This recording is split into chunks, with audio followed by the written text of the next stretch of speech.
Welcome to the Minute of Strength. We're going to do a three-part series on Newport Reinspired. Came out with Newport back in 2005, and it was just a tremendous workout in understanding strength in motion. All right, so what we mean by that is we're getting these moves, we're getting some of the base kettlebell moves, and we're making them a little bit more dynamic and creating a flow drill, 2 exercises per round. You're doing these things up to 4 and 5 minute rounds. Just a beast of a workout.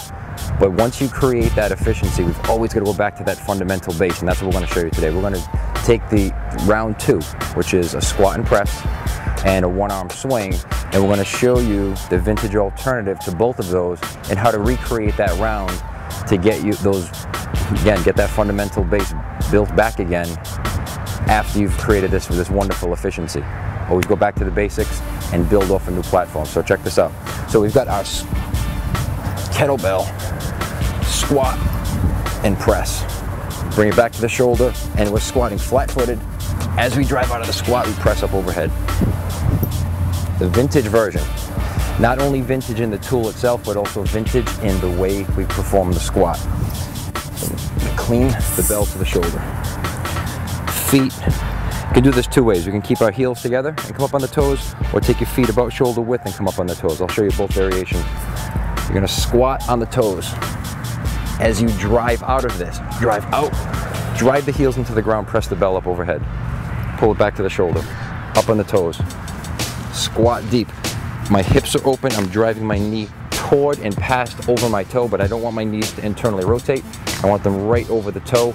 That keeps all the tension out of the knee, keeps it right in my core. I feel it right in my abs right now, my glutes, my hamstrings are fired. I drive out, drive into the heels, push this up overhead. Much less efficient than using a kettlebell. It doesn't flow as well because, number one, the ballast of the bell is the bottom. With a dumbbell, the ballast is out to the sides. You have to balance and stabilize that much more than you would a kettlebell. The other variation of that would be heels together, up on the toes, squat nice and deep. And I notice I drop into this in a way that I'm creating tension. I'm not just falling into that. Drive out and press. Pull it back to the shoulder, nice and deep. Drive out and press. Try both variations. If you have any pain in the knee when you do this, just open up those hips a little further and make sure that center of gravity stays right over your hips and in the core, not in the knees. Practice those and then go back to your kettlebell move and watch how efficient you are, how much more work you can get out of that round. Now that's the first exercise in that round. The second is a swing. All right, so we did in Newport, we just did a one-arm swing. You can use any variation you like. And then we would do 30 seconds on the other side and go back and forth 4 times. In this case, using the vintage, we back right up to the heels with the front sphere. My hand is pushed against the front sphere nice and tight. I don't hook it. I don't wrap my hand under it. I place my hand on top. I squeeze, drive through those hamstrings, drive through those heels, and sweep that bell overhead. Pull it back to the shoulder and back to the start.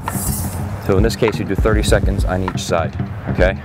So again, revisiting this round would be a vintage squat up on the toes, a vintage swing with a dumbbell, not your kettlebell.